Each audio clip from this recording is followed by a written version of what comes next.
To my YouTube channel. നമ്മുടെ video എന്ന് വെച്ചാൽ പോളണ്ടിലെ തട്ടിപ്പുകളെ കുറിച്ചിട്ട് പറയാനാണ്. നിങ്ങൾക്ക് ഒരുപാട് പേർക്ക് അറിയുന്ന ഒരു കാര്യമാണ്. പോളണ്ടിലേക്ക് വരാൻ നിൽക്കുന്ന സ്റ്റുഡൻസ് ആണെങ്കിലും വർക്കേഴ്സ് ആണെങ്കിലും എല്ലാം തന്നെ പൈസ തട്ടിച്ചിട്ട് അവസാനം അവർക്ക് വിസ കിട്ടാതെ വരിക, അല്ലെങ്കിൽ ഇപ്പൊ സ്റ്റുഡൻസ് ആയിട്ട് വരുന്നവർക്കാണെങ്കിൽ വേണ്ട വിധം ഡോക്യുമെന്റ്സ് ഒന്നും സെൻഡ് ചെയ്യാതെ കൊടുക്കുക, അങ്ങനത്തെ കുറെ റീസൺസ് ഒക്കെ. സോ ഇന്നത്തെ ഒരു വീഡിയോ എന്ന് വെച്ചാൽ അതിനെ കുറിച്ചിട്ട് നിങ്ങളോട് പറയാൻ വേണ്ടിയിട്ടാണ്. So welcome to Kichu's vlogs.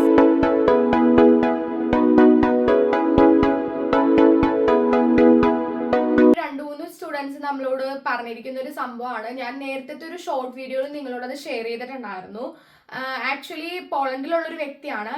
ആ ഒരു പുള്ളി അവൻ്റെ നിന്ന് ക്യാഷ് വാങ്ങിച്ചിട്ട് ഒരുപാട് യൂണിവേഴ്സിറ്റിയിലേക്ക് പേയ്മെന്റ് ചെയ്യാനാണെന്നുള്ള ഒരു വ്യാജേന ക്യാഷ് വാങ്ങിച്ച് അവസാനം അവന് എന്റെ വേണ്ട ഡീറ്റെയിൽസും കാര്യങ്ങളൊന്നും കിട്ടാതായപ്പോഴത്തേക്കും അവൻ എനിക്കും അതുപോലെ പോളണ്ടിലുള്ള കുറെ പേർക്ക് അവൻ മെസ്സേജും കാര്യങ്ങളൊക്കെ അയച്ചിട്ടുണ്ടായിരുന്നു.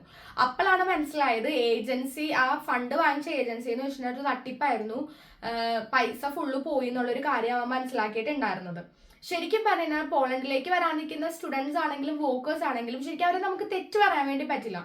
കാരണം നമുക്ക് നമുക്കിപ്പോ ഒരു ഏജൻസി ഉണ്ട്, നമുക്ക് ഇത്രയും രൂപ ആകുള്ളൂ, ഇപ്പൊ ഒരു 5 ലക്ഷം പറയുന്ന ഒരു സ്ഥാനത്ത് ഇപ്പൊ 2 ലക്ഷം ആകുള്ളൂ എന്ന് പറയുമ്പോഴത്തേക്കും നമ്മൾ എല്ലാവരും തന്നെ ആ 2 ലക്ഷത്തിന്റെ പുറകെ ഓടുള്ളൂ.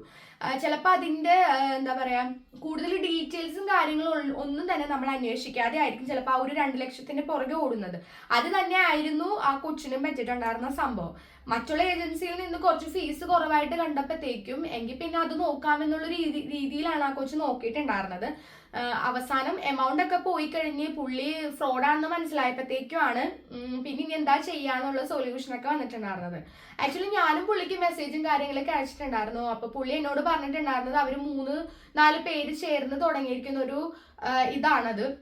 അപ്പൊ ഫണ്ട് തിരിച്ച് റീഫണ്ട് ചെയ്യണമെങ്കിൽ തന്നെ ആ 3-4 പേരോട് ചോദിച്ചിട്ടേ ചെയ്യാൻ പറ്റുള്ളൂ എന്നുള്ളൊരു റീസണും കാര്യങ്ങളൊക്കെയാണ് അവർ പറഞ്ഞിട്ടുണ്ടായിരുന്നത്. പിന്നീട് ആ മെസ്സേജ് ചെയ്തപ്പോഴാണെങ്കിലും അതിന് റിപ്ലൈയും കാര്യങ്ങളും ഒന്നും തന്നെ വന്നിട്ടുണ്ടായിരുന്നില്ല. അപ്പോ പോളണ്ടിലേക്ക് വരാൻ നിൽക്കുന്ന സ്റ്റുഡൻസ് ആണെങ്കിലും വർക്കേഴ്സ് ആണെങ്കിലും എല്ലാം തന്നെ നിങ്ങളൊരു ഫണ്ട് ഒരാൾക്ക് കൊടുക്കുമ്പോഴത്തേക്കും നിങ്ങൾ ആ ഒരു ഏജൻസി ആണോ അതല്ലെങ്കിൽ ഒരു പേഴ്സൺ ആണെങ്കിൽ പോലും നിങ്ങൾ കറക്റ്റ് ആയിട്ട് ഡീറ്റെയിൽ ആയിട്ട് ഒരു എൻക്വയറി ചെയ്തതിന് ശേഷം മാത്രം നിങ്ങൾ ഫണ്ട് കൊടുക്കാൻ വേണ്ടി ശ്രമിക്കാം.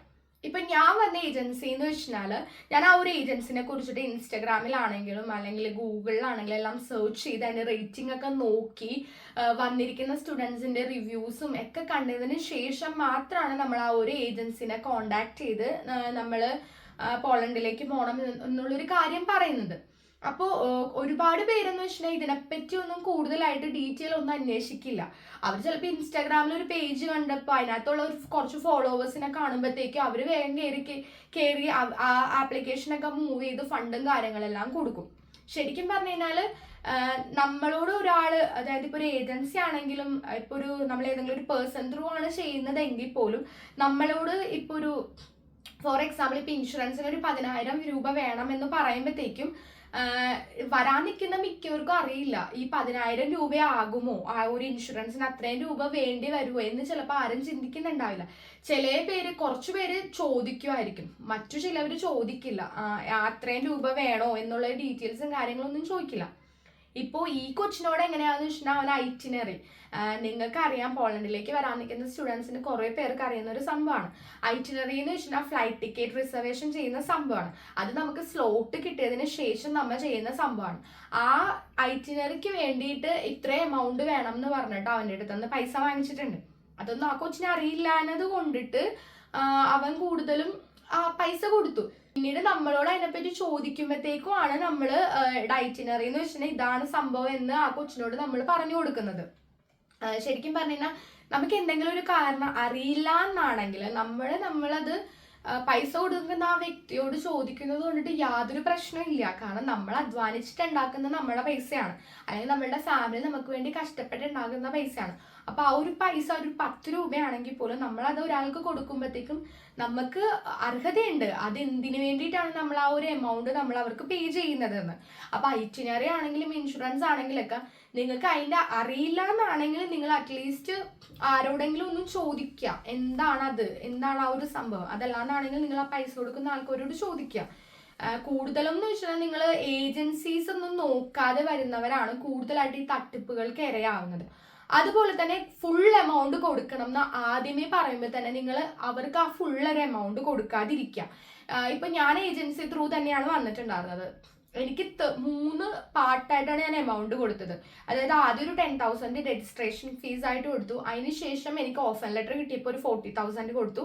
അതിനുശേഷം എനിക്ക് VFSൽ പോകാനുള്ള ആ ഒരു ഡേ, അതായത് നമുക്ക് ഡോക്യുമെന്റ്സ് എല്ലാവരും ഹാൻഡ് ഓവർ ചെയ്യുന്ന ആ ഒരു ഡേ ആണ് ഞാൻ 40 കൊടുത്തിട്ടുണ്ടായിരുന്നത്. അപ്പൊ മൊത്തം എനിക്ക് വന്നത് 19K ആയിരുന്നു വന്നിട്ടുണ്ടായിരുന്നത്.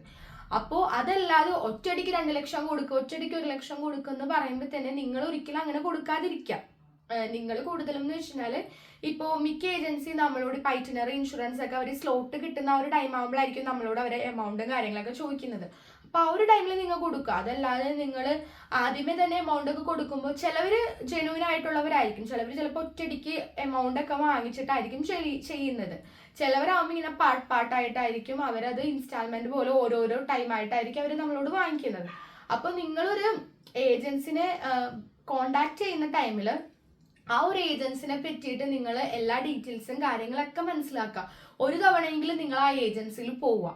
പോളണ്ടിലുള്ള ഒരു വ്യക്തിയാണ് എന്ന് പറഞ്ഞിട്ടോ, പോളണ്ടിലുള്ള വ്യക്തിയാണല്ലോ, അപ്പൊ അയാൾക്ക് അതിനെ കുറിച്ചിട്ട് കൂടുതൽ ഡീറ്റെയിൽസ് അറിയാൻ വേണ്ടി പറ്റും എന്ന് കരുതി നിങ്ങൾ പോളണ്ടിലുള്ള ഒരു വ്യക്തിക്ക് ഒരിക്കലും കാശ് കൊടുക്കാതിരിക്കുക. കാരണം എന്ന് വെച്ചാൽ പോളണ്ടിലുള്ള വ്യക്തികളാണ് കൂടുതലായിട്ടും തട്ടിപ്പുകൾ ചെയ്യുന്നത്. കൂടുതലും മലയാളികൾ തന്നെയാണ് ചെയ്യുന്നത്. കാരണം എന്ന് വെച്ചാൽ പോളണ്ടിൽ വന്നതിന് ശേഷം അവർ ഇതുപോലെ ഇൻസ്റ്റാഗ്രാമിലും ഫേസ്ബുക്കിലൊക്കെ ഒരു പേജ് അങ്ങ് തുടങ്ങിക്കഴിഞ്ഞിട്ട് ഇതുപോലെ ഏജൻസീസ് ആണെന്നും പറഞ്ഞ് കുറെ ഡീറ്റെയിൽസ് അവിടെ നിന്ന് ഇവിടെ നിന്നൊക്കെ കോപ്പി ചെയ്ത് കുറെ പോസ്റ്റേഴ്സും കാര്യങ്ങളൊക്കെ ഇട്ട് കഴിയുമ്പോഴത്തേക്കും അതിനെ ബേസ് ചെയ്ത് കുറെ പിള്ളേർ അതിന്റെ ട്രാപ്പിൽ വീഴുന്ന കുറെ പിള്ളേരുണ്ട്. അപ്പൊ നിങ്ങൾ നാട്ടിലാണ്, ഇപ്പൊ നിങ്ങൾ എറണാകുളത്ത് നിൽക്കുന്ന ഒരു കുട്ടിയാണെങ്കിൽ നിങ്ങൾ ആ എറണാകുളത്ത് അവിടെയുള്ള ഏതെങ്കിലും ഒരു ഏജൻസിനെ അല്ലെങ്കിൽ അതിന്റെ ബ്രാഞ്ചുള്ള ഏതെങ്കിലും ഒരു ഏജൻസിനെ കോൺടാക്ട് ചെയ്യുക. എന്നിട്ട് നിങ്ങൾ അവരുടെ ഓഫീസിൽ ചെല്ലുക. അല്ലെങ്കിൽ അവരുടെ അവരുടെ ഒരു ഇൻസ്റ്റ ആണെങ്കിലും ഫേസ്ബുക്ക് ആണെങ്കിലും അതിനകത്ത് ഇപ്പോൾ ഏതെങ്കിലും സ്റ്റുഡൻസ് ഒക്കെ പോയിട്ടുണ്ടെങ്കിൽ അവർ ലൈക്ക് ചെയ്യുകയോ കമന്റ് ചെയ്യുകയോ ഒക്കെ ചെയ്തിട്ടുണ്ടാവും. അപ്പൊ ആ കമന്റിലോ ഒക്കെ കയറി അവരുടെ പ്രൊഫൈലിൽ കയറിയിട്ട് അവരോട് ജസ്റ്റ് ഒന്ന് ചാറ്റ് ചെയ്ത് ചോദിക്കാം, എങ്ങനെയുണ്ട് ഏജൻസി, നല്ലതാണോ ചീത്തയാണോ എന്നൊക്കെ ചോദിച്ചതിന് ശേഷം മാത്രം നിങ്ങൾ ആ ഒരു ഏജൻസി ത്രൂ ചെയ്യുന്നതായിരിക്കും കുറച്ചുകൂടി നല്ലത്. അവസാനം ഫണ്ടെല്ലാം പോയി കഴിഞ്ഞതിന് ശേഷം താൻ തട്ടിപ്പിപ്പെട്ടല്ലോ എന്ന് വിചാരിക്കുന്നതിലും നല്ലത് നമ്മൾ നേരത്തെ തന്നെ തട്ടിപ്പിൽ വീഴാതെ ശ്രമിക്കുന്നതായിരിക്കും കുറച്ചും കൂടി നല്ലത്. പിന്നെ ഫണ്ട് കുറവാണ് എന്നുള്ളൊരു ധാരണയിൽ നിങ്ങൾ ആരും തന്നെ അങ്ങനെ പോകാതിരിക്കുക. നിങ്ങൾ കൂടുതലും അതിനെപ്പറ്റി കൂടുതൽ ഡീറ്റെയിൽ ആയിട്ട് അറിഞ്ഞ് എല്ലാ കാര്യങ്ങളും മനസ്സിലാക്കിയതിന് ശേഷം മാത്രമേ നിങ്ങൾ ഒരാൾക്ക് എമൗണ്ടും കാര്യങ്ങളൊക്കെ തന്നെ കൊടുക്കാൻ വേണ്ടി പാടുള്ളൂ. നമുക്കും സത്യം പറഞ്ഞാൽ വിഷമമുണ്ട് ഇതുപോലെ ചെയ്യുമ്പോഴത്തേക്കും. കാരണം എന്ന് വെച്ചാൽ നമുക്കറിയാം എത്രയും കഷ്ടപ്പെട്ടിട്ടാണ് ആ ഒരു എമൗണ്ട് നമുക്ക് കിട്ടുന്നത്. നമ്മൾ ഇതിന്റെ പേരിൽ എത്രയ്ക്ക് സ്ട്രെയിൻ ചെയ്തിട്ട് എത്ര എഫേർട്ട് എടുത്തിട്ടാണ് നമ്മൾ പുറത്തേക്ക് പോകാൻ നിൽക്കുന്നത് എന്നൊക്കെ എനിക്കറിയാം. ഞാൻ നാട്ടിൽ നിന്ന് വരുന്ന മുന്നേ ആയിട്ട്, അതായത് പോളണ്ടിലേക്ക് വരുന്ന മുന്നേ ആയിട്ട് ഇതുപോലത്തെ കുറെ ഇൻസിഡൻസ് ഒക്കെ ഞാൻ കേട്ടിട്ടുണ്ട്. അതായത് ഇപ്പൊ എന്റെ ഹസ്ബൻഡിന്റെ ഒരു ഫ്രണ്ടിന് ഇതുപോലത്തെ ചെറിയ ഇൻസിഡന്റും കാര്യങ്ങളൊക്കെ വന്നിട്ടുണ്ടായിരുന്നു. വർക്ക് വിസയ്ക്ക് ഇതേപോലെ പേയ്മെന്റ് ഒക്കെ കൊടുത്ത അവസാനം വർക്ക് വിസ കിട്ടാതെ വന്ന സാഹചര്യങ്ങളൊക്കെ ഉണ്ടായിരുന്നു.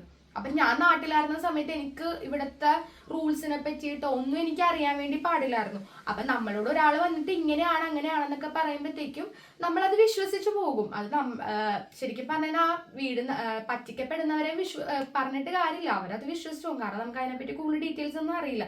പക്ഷെ ഇപ്പേന്ന് വെച്ചാൽ യൂട്യൂബ് ഉണ്ട്, അല്ലെങ്കിൽ നിങ്ങൾ ഗൂഗിളിൽ കയറി സെർച്ച് ചെയ്ത് നോക്കുക, അല്ലെങ്കിൽ ഇൻസ്റ്റാഗ്രാമിൽ പേജിൽ കയറി പോളണ്ടിലുള്ള ആൾക്കാരോട് ഡയറക്റ്റ് ആയിട്ട് എൻക്വയറി ചെയ്ത് ചോദിക്കുക. അങ്ങനെ കുറെ ഓപ്ഷൻസും കാര്യങ്ങളൊക്കെ ഉണ്ട്. അപ്പൊ ഞാൻ നാട്ടിൽ വെച്ചിട്ട് എനിക്കിങ്ങനെ അറിയില്ലാത്ത കാര്യങ്ങളൊക്കെ ഞാൻ പോളണ്ടിലുള്ള എന്റെ ഫ്രണ്ട്സിന്റെ അടുത്തായിരുന്നു ചോദിച്ചിട്ടുണ്ടെന്ന്. അപ്പൊ അവരോട് ചോദിക്കുമ്പോഴത്തേക്കും അവര് നമ്മളോട് പറഞ്ഞു തരും, നമുക്ക് എന്താണ് എങ്ങനെയാണെന്നൊക്കെ നമുക്ക് അത് അവര് പറഞ്ഞു തരും. അല്ലാതെ നമ്മൾ ശരിക്കും ഒരാൾ പറയുന്നത് മാത്രം വിശ്വസിച്ചിട്ട് ഇരിക്കരുത്. ഒരുപാട് പേർക്ക് മെസ്സേജ് അയച്ച് ചോദിക്കുക, എല്ലാവരും ഏകദേശം ഒരേ രീതിയിലാണ് പറയുന്നതെങ്കിൽ നമുക്കത് വിശ്വസിക്കാൻ പറ്റുന്ന രീതിയിലാണെന്ന് നിങ്ങൾക്ക് എല്ലാവർക്കും മനസ്സിലാവും. അപ്പൊ ഇന്നത്തെ ഈ ഒരു വീഡിയോ എന്ന് വെച്ചാൽ പോളണ്ടിലെ തട്ടിപ്പിനെ കുറിച്ചിട്ടാണ് ഞാൻ നിങ്ങളോട് പറയുന്നത്. ഈ ഒരു സംഭവം മാത്രമല്ല, ഒരുപാട് സംഭവങ്ങളുണ്ട് പോളണ്ടിൽ. അതുപോലെ തന്നെ ജോലിയുടെ വർക്കേഴ്സിനാണെങ്കിലും ഒരുപാട് ഈ രീതിയിൽ പറ്റിക്കപ്പെടുന്നുണ്ട്. അപ്പൊ നിങ്ങളൊരു ഏജൻസിനെ കൺസൾട്ട് ചെയ്യുന്ന സമയത്ത് ഫുൾ ഡീറ്റെയിൽസും കാര്യങ്ങളൊക്കെ നോക്കി പിടിച്ച് അന്വേഷിച്ചിട്ട് മാത്രം നിങ്ങളൊരു ഏജൻസിനെ കൺസൾട്ട് ചെയ്യുക. അതുപോലെ തന്നെ നിങ്ങൾ എമൗണ്ട് കൊടുക്കുന്ന സമയത്താണെങ്കിൽ പോലും നിങ്ങൾ എമൗണ്ട് ഫുള്ളൊരു എമൗണ്ട് ആയിട്ട് നിങ്ങൾ അവർക്ക് കൊടുക്കാതിരിക്കാൻ ശ്രമിക്കുക. അതുപോലെ ഒരു വർക്ക് പെർമിറ്റ് കിട്ടിക്കഴിഞ്ഞാൽ ആ വർക്ക് പെർമിറ്റ് നിങ്ങൾ പോളണ്ടിലുള്ള ആർക്കെങ്കിലും സെൻഡ് ചെയ്ത് കൊടുക്കുക. എന്നിട്ട് അവരോട് ചോദിക്കുക, ഇങ്ങനൊരു കമ്പനി ഉണ്ടോ, ഇങ്ങനൊരു അതായത് ഈ ഒരു സ്ഥലത്ത് ഇങ്ങനെ ഒരു കമ്പനി ഉണ്ട്, ഇവിടെ കുറെ സിറ്റീസ് ഉണ്ട് പോളണ്ടിൽ, അപ്പൊ ഇങ്ങനെ ഒരു കമ്പനി ഉണ്ടോ എന്നൊക്കെ പറ്റുവാണെങ്കിൽ അവരോട് ഡയറക്റ്റ് ഒന്ന് ചെന്ന് അന്വേഷിക്കുന്നത് നല്ലതായിരിക്കും. അപ്പൊ അങ്ങനെ എല്ലാം ചോദിച്ചതിന് ശേഷം മാത്രമേ നിങ്ങൾ അതിൽ വീഴാൻ വേണ്ടി പാടുള്ളൂ. അല്ലാതെ ഒരിക്കലും മുഴുവൻ എമൗണ്ട് ആയിട്ട് നിങ്ങൾ ഒരിക്കലും കൊടുക്കാതിരിക്കുക. അതുപോലെ തന്നെ നിങ്ങൾ പോളണ്ടിലേക്ക് വരാൻ നിൽക്കുമ്പോഴത്തേക്കും നിങ്ങൾക്ക് ഒരുപാട് ഡൗട്ട്സും കാര്യങ്ങളൊക്കെ ഉണ്ടാവും. അതെല്ലാം തന്നെ നിങ്ങൾ നിങ്ങളുടെ ഏജൻസിയുടെ അടുത്ത് ചോദിക്കുക. കാരണം നമ്മൾ ഓൾറെഡി അവർക്ക് പേയ്മെന്റ് ചെയ്തിട്ടാണ് നമ്മൾ ഇങ്ങോട്ട് വരുന്നത്. അപ്പൊ നമുക്ക് അതിന്റെ അവകാശമുണ്ട് നമുക്ക് അവരോട് ചോദിക്കാൻ വേണ്ടിയിട്ട്.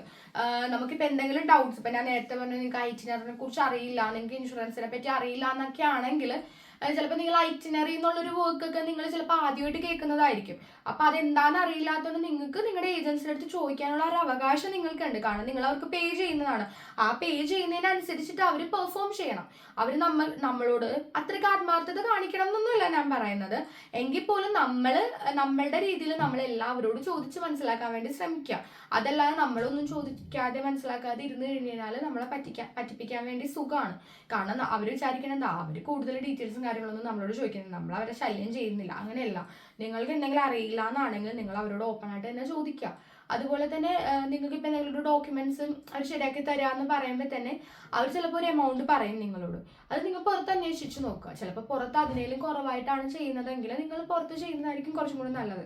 ഇപ്പം ഞാനാണെങ്കിലും അസറ്റ് വാലുവേഷൻ സർട്ടിഫിക്കറ്റ് ആണെങ്കിലും ITR അടക്കണമെങ്കിലൊക്കെ ഞാൻ ചെയ്തത് ഏജൻസി ത്രൂ അല്ല, ഞാൻ എൻ്റെ ഫ്രണ്ട്സിൻ്റെ ത്രൂ ആണ് ചെയ്തിട്ടുണ്ടായിരുന്നത്. അപ്പൊ ഏജൻസിക്ക് കൊടുക്കുന്ന അത്രയും എമൗണ്ട് എനിക്ക് അത്രയും വന്നില്ല എനിക്ക് ശരിക്കും പറഞ്ഞാൽ ഫ്രണ്ട്സ് ത്രൂ ചെയ്തപ്പോഴത്തേക്കും. അപ്പൊ ഇതൊക്കെ നിങ്ങൾ ശ്രദ്ധിച്ചു കഴിഞ്ഞാൽ ഒരു പരിധിവരെ നമുക്ക് ഈ ഒരു തട്ടിപ്പിൽ നിന്നെല്ലാം സ്കിപ്പ് ചെയ്ത് പോകാൻ വേണ്ടി പറ്റുന്നതാണ്. ഈ ഒരു വീഡിയോ നിങ്ങൾക്ക് എല്ലാവർക്കും ഇഷ്ടമായിട്ടുണ്ടാകും എന്ന് വിചാരിക്കുന്നു. ഇതുപോലെ പുതിയ പുതിയ വീഡിയോസ് ആയിട്ട് വരുന്നത് വരെ this is signing off Greeshma Sujith. Bye bye and take care.